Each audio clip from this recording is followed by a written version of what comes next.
Quand on aborde le Mahamar du Rabbi de Parashat Moshe, Parashat Lech Lecha, qu'il a dit dans son cheder,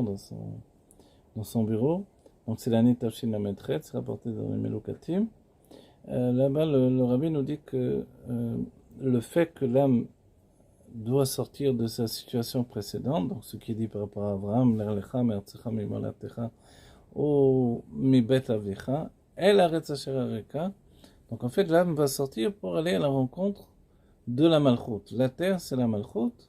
la royauté divine, telle qu'elle est dans un niveau non seulement de Hatzilut, le monde de l'émanation, mais telle qu'elle est également quand elle est configurée par rapport au monde de Bria et Tzirasiya. À partir de là, la Malchut, elle atteint son paroxysme dans le niveau de dévoilement. Et c'est là où l'injonction qui est donnée à Abraham, c'est une injonction en fait, pour que le Avram, qui est un Sechel Hanelam et Kol Rayon, c'est-à-dire que l'intelligence de Avram, c'est pas une intelligence humaine, et plus que ça, sa structure elle-même se retrouve dans les mondes divins, puisque quand on pousse les explications dans la Chassidut, on dira que la Teva Atov Letiv d'Avram, c'est le commencement de l'apparition de l'âme d'Avram. La Teva Atov Letiv d'Avram, c'est la Teva Atov Letiv d'Akadosh Baruch Hu. En traduction, la nature bonne à faire le bien qui se trouve dans Abraham, elle prend sa source dans la nature bonne à faire le bien de Dieu. Donc si Dieu a une nature bonne à tel point qu'il va créer le monde pour les Tiv et un Ibrahim pour faire du bien à ses créatures, ça c'est la nature d'Abraham. Voilà. Et Abraham donc, il est entraîné dans une situation où l'âme va descendre de degré en degré. Son âme, celle d'Abraham, mais puisqu'il est une âme générale, il va entraîner avec lui l'âme de tout le peuple juif. On précise que Abraham n'est pas encore une âme générale dans l'idée de Yaakov Avinu, Choufré de Yaakov Avinu, qui est Choufré d'Adam Arishon, c'est-à-dire que l'âme Neshama Klali, telle qu'on dit dans la configuration de la Chassidut Chabad, donc c'est le Moshe Rabbeinu, ce n'est pas encore inclus dans Abraham,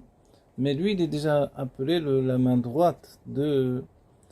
Adam Arishon, donc il possède en lui toutes les âmes de Chesed, les âmes de la générosité.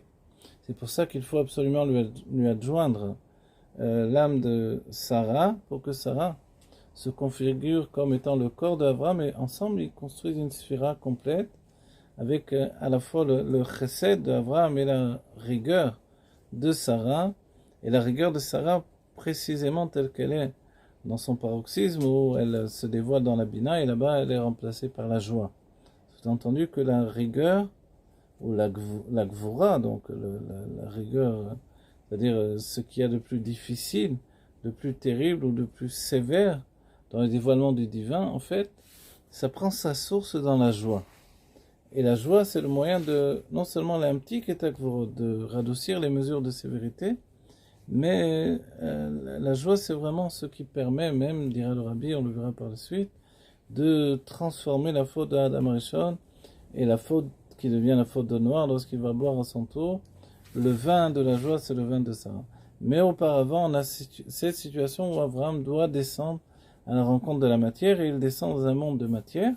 et il s'habille, et la terre que je te montrerai, c'est un niveau de dévoilement, c'est la Malchut. La Malchut, elle se désigne aussi bien dans la terre d'Israël ici-bas, que dans la terre telle qu'elle est dans les mondes divins. Là, c'est la Malchut d'Atzilut, la royauté du monde de l'émanation. Et cette royauté, précisément quand elle brille sur les mondes de Bria et Tzirasiya, alors elle permet justement d'atteindre des niveaux extrêmement poussés dans le dévoilement, jusqu'à dévoiler l'intention profonde de Dieu, c'est-à-dire qu'il lui soit fait une maison ici-bas,